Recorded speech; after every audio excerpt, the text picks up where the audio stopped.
Assalamualaikum warahmatullahi wabarakatuh. Alhamdulillah wassalatu wassalamu ala Rasulillah wa ala alihi washabbihi ajma'in. Kita teruskan ke kitab Bidayatul Hidayah di atas tajuk cara-cara meninggalkan maksiat batin ataupun maksiat hati. Jadi kita sedia maklum bahawa dalam bab dosa ni ada dosa zahir, ada dosa batin, ya. Dosa zahir itu yang bermula dengan mata, telinga, mulut, ya. Kemudian kita kata perut, kemaluan, tangan dan kaki. Dan kemudian kita kata bahawa dosa-dosa zahir itu tercetus daripada batin yang berdosa, ya, batin yang kotor, batin yang tidak dibersihkan. Jadi membersihkan batin, ya, yang disebut qad aflaha man tazakka, ya, maka beruntunglah orang yang membersihkan batinnya, membersihkan jiwanya, ya. Ataupun lagi satu disebut qad aflaha man zakkaha, ya, maka beruntunglah orang yang membersihkannya, ya. Jadi makanya membersihkan batin adalah wajib. Sebagaimana kita kata membersihkan yang zahir pun wajib, dan sebenarnya membersihkan yang batin itulah, ya, yang paling utama, ya, paling utama. Nah, jadi yang batin ini ada kekotorannya, ada mazmumahnya, ada kekejiannya, dan disebut dalam kitab Bidayatul Hidayah karangan Imam Al-Ghazali ini 3, walaupun sebenarnya panjang lebar dalam kitab Ihya Ulumuddin. Kitab Bidayatul Hidayah ini ringkasan daripada Ihya Ulumuddin. Jadi disebut 3 yang utama, 3 yang utama daripada sifat-sifat yang mazmumah, ya, sifat-sifat yang mesti dibersihkan, sifat-sifat keji yang mesti dibersihkan. Dan kita sampai ke muka surat 138 kalau ruminya, ya, 138, iaitu cara meninggalkan sifat hasad. Cara meninggalkan sifat hasad. Dia cara ni, ya, bermula dengan adanya ilmu. Ya, nak meninggalkan sesuatu itu tentulah maknanya dengan adanya ilmu. Ya, kalau maknanya kita kata dalam bahasa Inggeris itu disebut to diagnose, ya, to diagnose is half of the solution. Ya, to diagnose maknanya untuk kita faham dan memahami dan mengkaji, itu sudah separuh penyelesaian. Is half of the solution.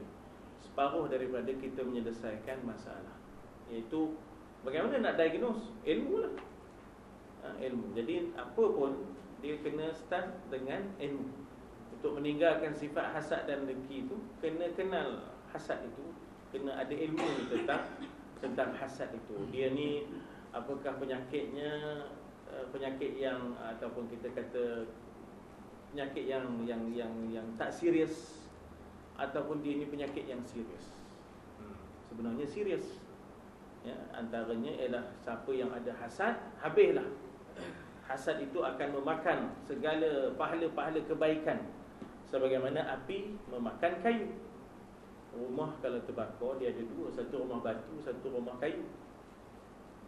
Bila rumah kayu ni orang akan sebut, ya, dihangus, dijilat api, ya tak? Pasal apa? Tersedak penuh dia jilatnya, ya, habis langsung, ya. Begitulah level kita kata hasad.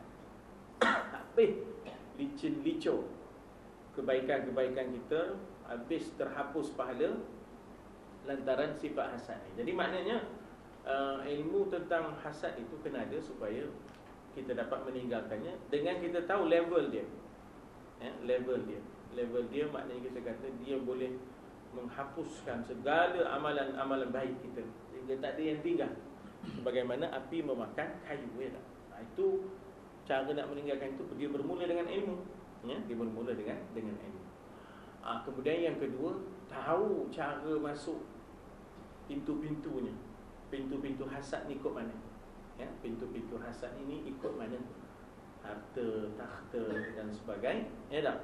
Kemudian ada exercise, ada latihan yang mesti dilakukan untuk membuang hasad. Kemudian ada wirid-wirid yang mesti diamalkan untuk membuang hasad. Jadi ini perkara-perkara yang disenaraikan oleh doktor batin, ya tak? Ataupun mursyid. Ya, mursyid akan menyenaraikan. Jadi kita kata bahawa yang kita tercari-cari selalu doktor ni tentulah untuk mengubat bahagian yang zahir, ya. Tetapi sebenarnya mengubat yang batin itu pun mesti diikhtiarkan dan diusahakan. Jadi kata pengarang kita, sifat hasad ini adalah bercabang daripada sifat bakhil. Di mana kita sedia maklum bahawa bakhil itu sebahagian daripada yang membinasakan. Hadis yang di atas tadi, thalathun muhlikat, 3 yang membinasakan ialah syuhun muta', bakhil yang diikut-ikutkan sangat. Itu salah satu yang membinasakan. Hawan muttaba', ikut je hawa nafsu. I'jabul mar'i bi nafsih, ta'ajjubnya seseorang dengan dirinya. Ini semua membinasakan hidup peribadi dan membinasakan dunia akhirat seseorang. Jadi dia bermula daripada sifat bakhil yang tak ada bagi, tak ada kongsi. Dia bermula daripada tak ada kongsi. Tak ada kongsi kelebihan, ya, tak ada kongsi kelebihan. Nampak je orang ada lebih dari dia, dia mula, ya, dia mulalah bercita-cita supaya lebih orang dari dia tu musnah. Jadi dia sebenarnya dengki ni bermula daripada bakhil, maknanya tak mau berkongsi. Sebenarnya ya, kita kata bahawa kita pasal apa tak nak berkongsi? Bendanya pun bukan milik kita. Ibarat reta wakaf kan? Reta wakaf, tanah wakaf. Siapa kita tak nak kongsi? Bukan milik kita. Bukan milik, kalau milik kita itu satu ini bukan milik kita, apa kita tak nak kongsi? Ya tak? Reta ni kenapa tak nak kongsi? Bukan milik kita, milik Allah. Ya tak? Bukan milik kita pun. Jadi dia bila ada orang lain dapat tu, dia mula. Jadi dia mula datang hasad tu. Kerana orang yang bakhil ialah orang yang tidak mahu memberikan sesuatu yang ada di tangannya kepada orang lain. Kalau orang Melayu kita sebut genggam ayo, ya. Mana apa genggam ayo? Itu pun tak tirih ayo. Jadi perbandingan yang perbandingan yang begitu mubalarah kalau bahasa Arabnya, kalau bahasa Jawanya anjelok. Perbandingan yang anjelok, maknanya yang cukup ketara, ya, yang cukup melampau lah, ya, yang cukup melampau perbandingannya. Maknanya genggam ayo, bayang kalau nak genggam ayo, mana rupanya itu pun tak tirai. Nak tunjukkan betapa bakhilnya tu, ya tak? Sehingganya dia tak boleh orang lain berkongsi apa yang ada. Kalau boleh semua di tangan dia, ya, tak ada bagi can pada orang lain. Ini juga dasar kepada kapitalisme, ya. Ini juga dasar kepada faham kapitalisme. Bagi dia mesti memperkayakan dirinya sebanyak mungkin, secepat mungkin. By hook or by crook, cara betul, cara salah itu jangan peduli, ya. Dan syahih, ini bukan sahih ni, ya. Ini bukan sahih ni, shin, ya. Syahih, ya. Sangat bakhil dengan shin, ya. Syahih. Syahih ialah orang yang tidak mahu melihat kurnia Allah, perbendaharaan Allah, yang sebenarnya bukan perbendaharaannya tercurah kepada sesiapa sahaja daripada hamba Allah. Dia tak usah kata nak prihatin, ya tak? Ya tak? Dia nak kongsi pun tak siap. Kita ambil pendekatan maknanya sharing and caring, ya tak? Sharing and caring. Maknanya kita share kerana kita care, ya tak? Prihatinnya kita, lalu kita berkongsi. Ya tak? Orang yang syahid tak mau dan tak boleh langsung, ya, berkongsi. Tidak boleh melihat orang lain lebih, tidak boleh melihat kurniaan Allah dapat ke orang lain. Padahalnya Yang dia nak dengki tu pasal apa? Bukan hak dia pun. Bendanya hak Allah. Bukan hak kita, hak Allah. Allah nak bagi pada siapa. Dan sebenarnya pemberian Allah itu ujian. Pemberian Allah itu ujian. Maknanya tak semestinya ianya menguntungkan. Ada orang yang terlungkup, tenggelam, ya tak?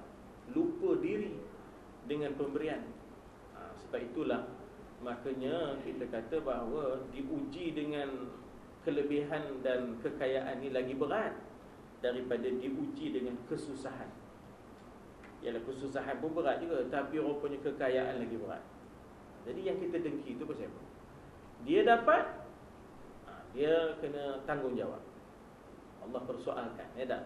Wa fi malihi, ataupun dikatakan wa malihi fima anfaqa, ya, ataupun min aina iktasaba wa fima anfaqa. Akan dipersoalkan tentang hartanya, ya. Dikatakan min aina iktasaba, dari mana dapat? Wa fima anfaqa, ke mana belanja? Jadi jangan sedar hati. Ya, jangan sedar hati dari mana dapat. Yang boleh dapat ni macam mana? Kemudian ke mana mereka belanja? Jadi orang itu dia terpaksa berjawab. Sebab itu Abdul Rahman bin Auf susah hati. Kenapa? Reta banyak. Dia reta banyak. Dia kata lambat teman masuk syurga esok. Kenapa? Banyak audit. Ya, audit datang kira satu-satu lama. Oh ya Allah, ya Allah. Fikirlah Syekh Sayyidina Abdul Rahman bin Auf ni, bila dia meninggal, wafatnya, isterinya ada 4. Ya, setiap seorang isteri itu ada padanya 2 juta lebih dinar. Zaman itu. Zaman itu bukan je zaman Bisentan Ananda Krishna ni. Di zaman itu setiap isterinya boleh dapat 2 juta dinar, ya tak? Punya kayanya Abdul Rahman bin Auf, dibayangkanlah ya. Jadi maknanya itu belum kira anak-anaknya lagi. Ya, belum kira anak-anaknya lagi, ya tak? Tak heranlah dia isteri 4. Ya tak? Pasal cukup. Ya tak? Boleh orang kongsi, ya tak? Numpang tidur. Maksudnya ya. Bukan rokok dangkor, ya tak? Bukan rokok dangkor. Jadi maknanya di situ dia tak mau lihat perbendaharaan Allah yang sebenarnya bukan dia punya, tercurah kepada sesiapa sahaja daripada hamba Allah. Jadi tak, maknanya kita kata bahawa dia bertindak dengan satu tindakan yang tak selayaknya. Yang Mika jadi marah tu ngapa? Mika punya? Tidak lah. Ada? Ya tak? Bendanya bukan kita punya. Dan dia dapat jawatan tu. Dia jangan lupa Allah akan persoalkan dia dengan jawatan tu. Maka syahih ini lebih jahat daripada bakhil. Ya, syahih ini lebih jahat daripada bakhil. Kenapa? Kerana dia tak suka pemberian Allah kepada hamba Allah, sedangkan dia punya, bukan dia punya, Allah Ta'ala punya. Maka itu yang pelik tu, ya tak? Maka dikata di sini bahawa dan orang yang hasud ataupun orang yang hasad, orangnya dipanggil hasud, ya? Dalam kata-kata Arab, al-hasud la tasud, ya? Orang yang hasud, kuat hasad ni, tak akan berjaya dalam pemerintahan. Orang yang kuat hasad ni tak akan berjaya menguasai dan memenangi hati. Orang yang kuat hasad ni tak akan berjaya memimpin. Ya, sebab itu dia kata al-hasud la tasud. Ya, al-hasud la tasud. Tak akan dapat dia memimpin dengan berjaya. Jadi ialah orang yang merasa keberatan bahawa Allah mencurahkan nikmat. Ini ta'rif, ya, ta'rif hasad. Ialah dia rasa berat kalau Allah Ta'ala curahkan nikmat kurnia kepada salah seorang di antara hamba-hambanya. Dia cukup tak boleh terima. Cukup dia tak boleh terima orang lain dapat lebih dari dia. Pasal pula temandak juga. Itu yang kadang-kadang sampai daging korban pun kelahi tu. La ilaha illallah. Daging korban pun nak kelahi ngapa? Yang dia dapat tu sebenarnya tak layak dapat. Yang mereka marah menong apa? Tak? Sebenarnya esok dia kena berjawab dengan Tuhan. Ngapa? Habis lembu syur kat dia je. Lembu syur, tak? Jadi esok dia berjawab dengan Tuhan esok.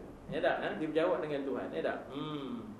Sama ada nikmat itu berupa ilmu ke, harta ke, kecintaan manusia atau apa sahaja habuan yang diberikan Allah kepada hamba-hambanya, sehingga orang yang hasad ini bercita-cita tamanna zawal an-ni'am 'anil ghair, bercita-cita lupus dan pupusnya nikmat-nikmat itu daripada orang lain yang dapat sedangkan dia tak dapat. Dia ni macam juga ada falsafah orang kita. Orang kita kan kadang dalam bab berniaga kan, dia tengoknya orang lain lebih maju. Dia mulalah buat angkara. Muslimat ke depan sikit, tak muat orang belakang tu. Dia baru masuk. Orang duduk atas simen tak langsung.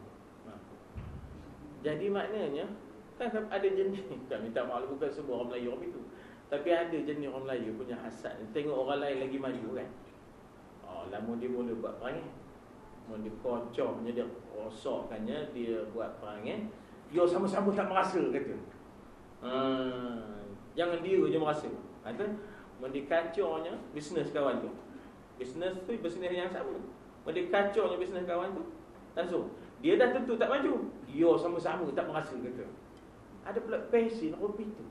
Ada pula passion hobi tu ya.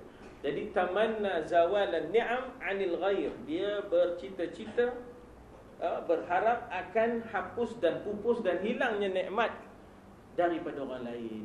Maknanya kalau dia tak merasa, biar orang lain pun tak merasa juga. Ini perangai tak semiang. Inilah dia perangai yang menyebabkan kita lambat dan payah.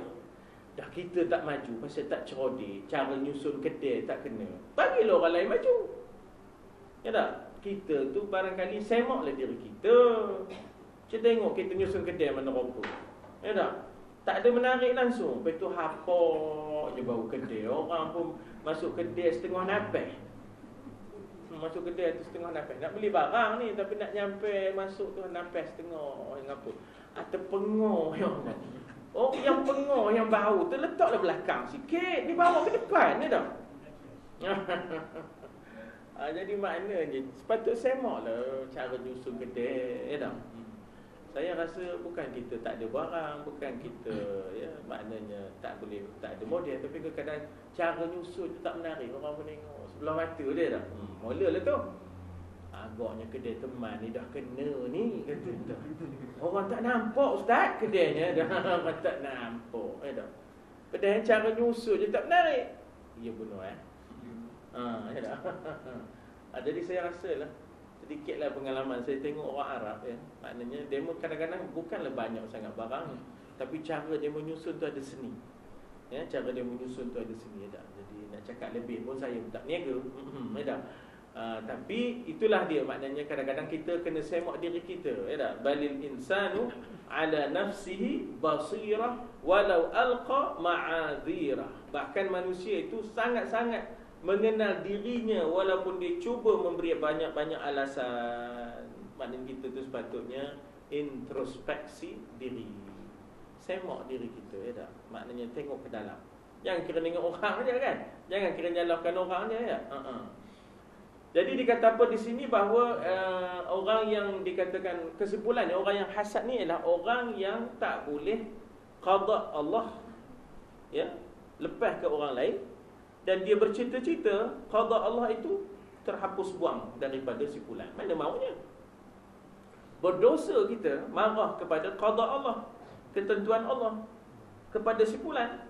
Ya tak? Mungkin ada orang kata ustaz bukan masalahnya kami itu hasad tak, tapi kami memperkatakan yang hak, yang dia itu tak sepatutnya dapat. Itu lain. Ini yang dikatakan hasad ni adalah dia tak setuju orang lain dapat lebih dari dia, kemudian dia bercita-cita untuk hapusnya. Maknanya benda itu, nikmat yang dia dapat cara betul tadi, dia dapat cara betul tadi, simpulan dapat cara betul dia bercita-cita supaya orang yang dapat nikmat secara betul itu habis pupus nikmat itu daripada dia. Itu tak kena. Itu tak kena. Jadi ada 3 benda. Ya tak? Ada 3 benda. Jadi soal kita memperkatakan yang benar, simpulan tak layak dapat, itu boleh. Ya tak? Tapi ini orang tu layak dapat. Lalu kita marah dan kita geram dan kita bercita-cita supaya terhapus dari dia. Itu akan memakan segala pahala-pahala kebaikan kita sebagaimana api memakan kayu. Ya, inilah dia dikatakan bahawa walaupun ia tidak mendapat apa-apa keuntungan daripada hilangnya nikmat tersebut. Maknanya tamanna zawalan ni'am 'anil ghair itu, dia bercita-cita sipulan tu lingkup. Bila ditanya apakah lingkupnya sipulan Mika dapat untung? Tidaklah. Ada? Yo sama-sama tak. Oh, yo sama-sama tak dapat. Oh, itu pesennya tu. Itu pesennya. Jadi sebenarnya kopi ni cara-cara itu dekat tu. Dia macam anjing juga tu. Di cara-cara kopi tu yo sama-sama tak dapat ya tak. Dia pesen tu pesen anjing juga kopi tu ya tak.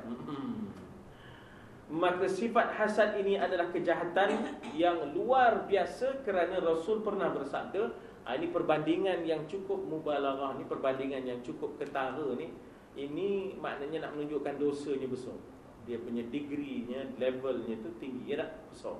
Iaitu al-hasad ya'kulul hasanat. Kita buat susah hasanat ni dengan sembahyang sunatnya, dengan zikirnya, ya tak? Dengan kita maknanya menolong orang, tiba-tiba habis. Sebab dengan sifat hasad itu ia memakan pahala kebaikan. Kama ta'kulun nar al-hataba, sebagaimana api memakan kayu. Hatab dalam surah Al-Lahab, tabbat yada abi lahab, kan ada hammalatal hatab. Hatab tu kayu api. Hammal tu orang yang memikul. Hamil ya, hammal tu hamil, yang membawa, yang memikul. Hammalah, perempuan lah. Pasal ada ta marbutah tu, iaitu siapa? Isterinya Ummu Jamil. Pasal apa gelar Ummu Jamil? Pasal Jamil tu maknanya comel. Ummu tu maknanya seorang dewi yang comel. Jadi comelnya tu 3 tahun berturut-turut dia menang Ratu Cantik di Mekah. Oh, itu yang gelar Ummu Jamil tu. Ya tak? 28, 30, 28. Ya tak? Tak tidak orang ni pun tak. Jadi maknanya di situ punyalah beratnya sampai habis.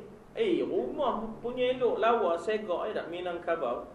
Ya tak? Lepas tu ataupun bumbung 5 lah kita kata, macam belah-belah sini ya tak. Tiba-tiba habis makan kayu. Wela itulah rupanya ya tak, bahana hasad ni tadi ya. Dan orang yang hasad ini sebenarnya sentiasa jauh daripada kasih sayang Allah. Allah tak kasih dia. Pasal dia protes qada Allah. Dia protes ketentuan Allah. Sentiasa berada di dalam siksaan di dunia. Hatinya sakit, dia tak pernah berlapang dada, tak pernah memaafkan, tak pernah redha. Ya tak? Asyik hasad dia, tak pernah ada redha ya.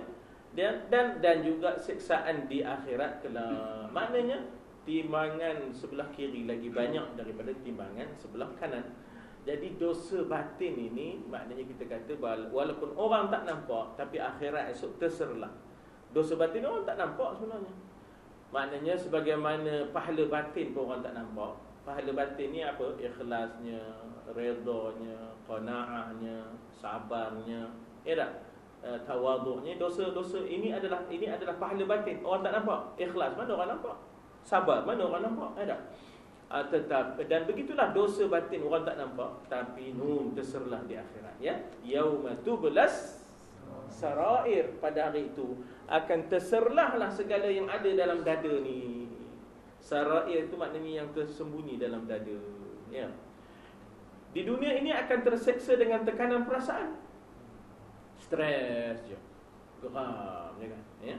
Kerana bila-bila masa Allah selalu mencurahkan kurnianya kepada orang ramai. Si fulan dapat harta, si fulan dapat kedudukan, si fulan naik pangkat dan sebagainya, ya tak? Bahkan kepada kawan-kawan. Orang yang hasad itu yang ia mengenali mereka. Maknanya dia tidak senang hatta kepada kawannya sendiri. Kawannya nukuk tokak, ya tak? Tiba-tiba tahu macam mana accident padan. Dia memang dok tokak tu Honda Civic tu dia dok kan. Contoh je lah Cik Rahim saja kan. Kan tiba-tiba minta maaf. Dia memang dok lah kita kata Jaguar tu, ambil contoh lain ada pula, ambil contoh Honda Civic. Dia memang dok kan Jaguar kan. Tiba-tiba Jaguar kawan yang tu yang dapat Jaguar tu dia. Tu accident Jaguar. Padan muka ya. Sebenarnya dia tak jaguar tu kan tak? Allah sentiasa mencurahkan nikmatnya, ilmu, harta, kedudukan. Maka sentiasa pula orang yang hasad itu dalam penyiksaan bila ia melihat kemurahan Allah terhadap orang lain, kurniaan Allah terhadap orang lain. Sedangkan Allah itu innaka antal wahhab. Wahhab maknanya yang maha mengurnia ya. Al-Wahhab maknanya yang maha mengurnia. Allah Al-Wahhab, hambanya Abdul Wahhab. Ya, yang tua. Yang tua Abdul Wahhab. Yang nombor 2 Abdul Wahhab. Yang nombor 3 Abdul Wahid. Ya dah. Jadi maknanya di situ. Ya, cukup dia tak boleh terima ya dah. Al-Wahhab, innaka antal Wahhab. Dia tak boleh nak terima. Begitulah keadaannya sampai ke akhir hayatnya asyik. Maknanya dosa batin ni apa? Sesuatu yang kekal dalam diri. Bukan lintasan. Lintasan tak apa. Lintasan itu maklumlah sebab kita manusia bukan malaikat. Ada lintasan-lintasan kadang-kadang ya tak? Tapi yang dikatakan dosa tu benda yang melekat dan sentiasa ada, terhunjam dalam diri, dalam jiwa, dalam tu. Itu yang dia sampai ke akhir hayat berdosa batin tu. Manakala di akhirat pula lebih dahsyat lagi, kerana seseorang hamba tidak akan mencapai hakikat iman selama ia belum lagi mencintai bagi seluruh kaum muslimin apa yang ia cintai bagi dirinya sendiri. Ya, la yu'minu ahadukum hatta yuhibba li akhihi ma yuhibbu li nafsihi. Ya. Tidak sempurna iman seseorang sehinggalah ia kasih kepada saudaranya sebagaimana ia kasih pada dirinya sendiri. Jadi maknanya kita kata bahawa orang yang gembira sesuatu dapat pada diri dia, tiba-tiba tak dapat kepada sahabat dia, dia rasa tak apa. Kurang-kurangnya sahabat dapat, kita tumpang gembira kan, teman seronok ni mereka dapat tu ya tak? Jadi mudah-mudahan ya tak, mudah-mudahan kita ni maknanya diberkatilah. Tak semestinya banyak saja, tapi mudah-mudahan diberkatilah. Seronok teman numpang sekali ya tak? Kan dulu kopi tu tuan-tuan. Dulu kopi tu kita sekampung tu gemar numpang-numpang. Oi, kumah numpang tuah le anak mika weh berjaya ya tak? Teman numpang tuah le nampaknya maknanya kebun mika ni nampaknya subur. Dulu kopi itulah sifat kita sebab masa itu kita ada suasana kekitaan, bukan keakuan. Ya, sekarang ni kita ada suasana keakuan, bukan kekitaan ya. Dulu kita suasananya ialah kekitaan. Kita berkongsi ya tak? Kita adalah jasad yang satu. Kita adalah diri yang satu. Kita bukan jasad yang lain. Tapi kenapa ini boleh timbul? Bila faham maddiyah, faham kebendaan sudah menguasai ya tak? Kenapa kita sudah tidak ada lagi prihatin dan berkongsi? Sebab kita sudah dilalaikan dan dialihkan perhatian ya. Bahkan sepatutnya hendaklah ia bersama dengan perasaan seluruh kaum muslimin, baik dalam kesenangan ataupun dalam kesusahan. Kerana orang Islam itu ibarat sebuah bangunan. Al-mu'min lil mu'min kal bunyan. Orang Melayu sebut, orang Arab sebut bangunan tu bunyan ya. Al-mu'min lil mu'min kal bunyan. Ataupun dalam ayat Quran, itu tadi hadisnya. Dalam ayat Quran, innallaha yuhibbul ladzina yuqatiluna fi sabilihi saffan ka'annahum bunyanun marsus. Allah kasih kepada orang yang berjuang pada jalannya dalam suatu barisan saf, seolah-olah mereka itu satu bangunan ya tak? Bunyan. Tapi kita kalau bunyan ni satu spesies daripada jin. Kalau orang Melayu ya. Kalau orang Melayu bunyan ialah satu spesies daripada jin ya tak? Tetapi bunyan dalam bahasa Arab ialah bangunan ya.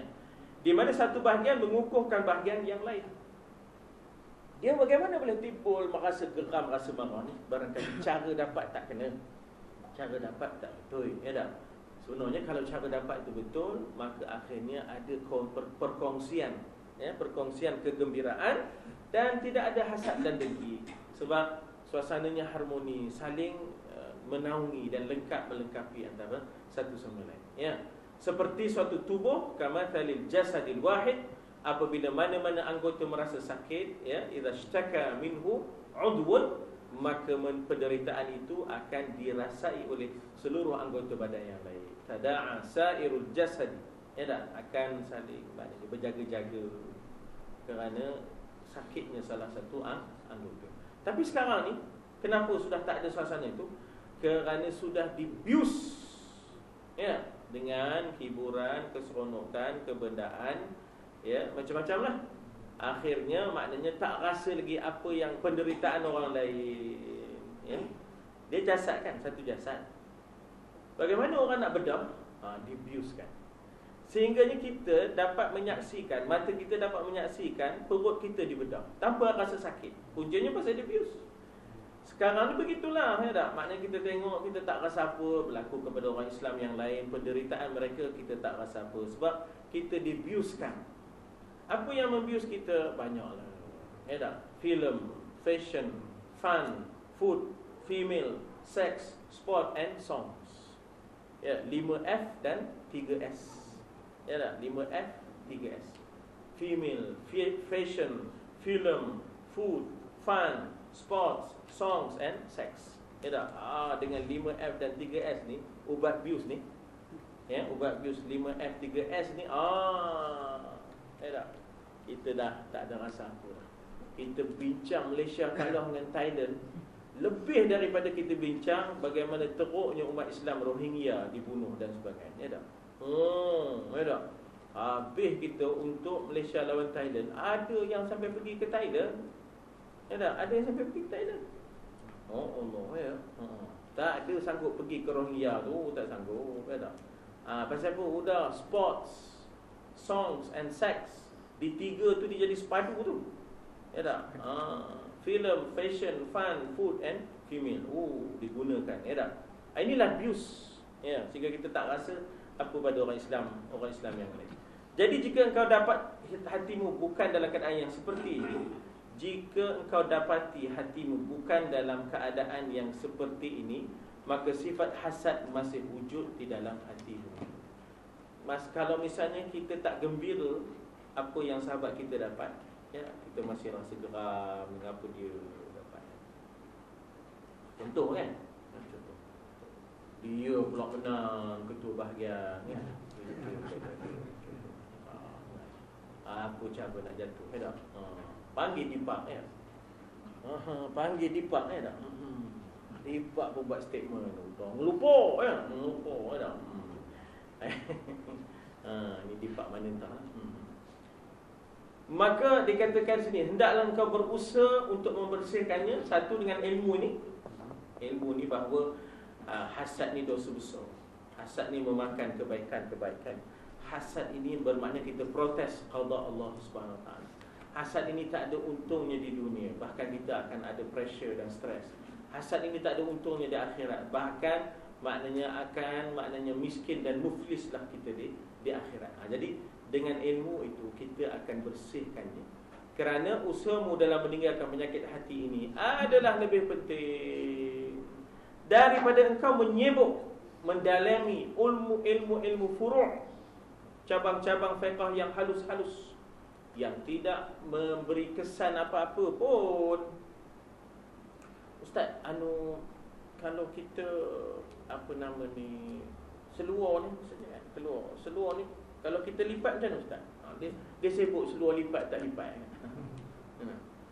Ustaz, kalau kita serban ni kita tiga kan? Kita tiga. Satu serban, Ustaz. Satu lagi atas ni Ustaz. Atas ni. Lepas tu satu lagi yang selendang atas. Ustaz. Tiga ni macam mana Ustaz? Tiga. Duduk sibuk benda yang tu. Ni dalam. Ya tak? Ni yang merosakkan amalan ni yang di luar, yang di dalam. Duk sibuk yang di luar ni, ya, duk sibuk yang di luar ni yang rosak dalam ni. Jadi maknanya dia tak boleh orang lain dapat lebih dari dia ni. Macam mana? Yang protes qada Allah ni macam mana? Yang boleh menghapuskan segala amal kebaikan ni, itu tak dirawat, ya. Duk asyik dengan ilmu-ilmu yang furuk-furuk, ya, termasuk yang ganjil-ganjil. Ada ilmu yang ganjil-ganjil, yang misteri-misteri, ya, yang pelik-pelik. Macam mana Ustaz, ya? Dia asyik sibuk bincang mimpi je. Ke sana nanya mimpi, ke sini nanya mimpi. Ya Allah, mereka ni hiduplah di alam realiti. Duk asyik dalam alam fantasi je kan apa? Tidak ustaz, saya mimpi nampak hari kiamat ustaz. Kan? Ya tak apa, elok lah tu dapat tengok hari kiamat. Tapi janganlah cerita hari kiamat je mika meta je. Semayang qabliyah ba'diyah tak payah. Ya, tak tengok hari kiamat baguslah. Jadi tambahlah semayang. Takkanlah yang wajib je. Ba'diyah mana, qabliyah mana, tak payah. Tak payah. Qabliyah ba'diyah tak payah. Duk sembang haibat kiamat je kan? Ya, duk sembang haibat kiamat je. Ya, dan memperdalami masalah-masalah yang khilaf. Tak payahlah panjang masa habis dalam benda-benda yang khilaf ni tadi. Udahlah tu. Mau dia semayang udahlah. Ngapa? Atau dia letak sini ustaz. Kan? Patutnya letak sini kan? Apa letak situ, letak sini. Mana pula situ? Tontai letak sini. Ya Allah, kema. Ya Allah, tak payah letak, tak apa. Ngapa? Sunat hai'ah. Dalam mazhab kita letak tangan ni sunat hai'ah. Dia tengok balik. Dia bukannya rukun. Rukun tu baca Fatihah. Letak tangan ni adalah sunat. Bukan sunat abad pun. Sunat hai'ah. Jika letak pun sah. Dia kelahi kan, letak sini. Kelahi. Kan? Jadi dia lupa bahawasanya hasad dengki tu menghapuskan segala kebaikan-kebaikan. Jadi yang itu dia tak rawat. Dia duk bijak masalah tak tangan sini, tak tangan sini kan. Ustaz macam mana ustaz tu, dia tu lain macam. Kenapa dia tak tangan sini kata. Hati you kata. Dia letak tangan sini. Dia megang mazhab Hambali dah tu buat kata. Ya tak? Tak ngapa lah tu, ya tak? Sebenarnya tak payah letak pun tak apa ke kan. Ya ke? Welu. Ya tak? Jadi mana kadang kita tu habis masa benda yang khilafiyah. Ya, khilaf ini daripada situ dah timbul perkataan khilafiyah, ya, khilafiyah. Ya. Sedangkan hasad dengki ini adalah mazmumah yang al-mujma' alaihi, adalah mazmumah yang kita sepakati bahawa tak boleh ditolak ansur, mesti dibuang daripada seseorang dan kita mesti ada sifat redha. Gantikan dengan sifat redha, ya, dengan ketentuan Allah Subhanahu wa taala. Dan kemudian kita pasang, kita kata bahawa walaupun dia dapat lebih dari kita, dia terpaksa berjawab lebih dengan Allah. Ya tak? Kita yang tak dapat lebih dari dia, kurang sedikit, tak apa. Legalah sikit, ya tak? Jadi kita kena rawat diri kita, sebab hakikatnya bukanlah dunia itu segala-galanya, ya? Dunia itu bukan segala-galanya. Ya Allah, ya. Habis di situ barulah masuk mazmumah yang kedua, iaitu ar-riya. Ya,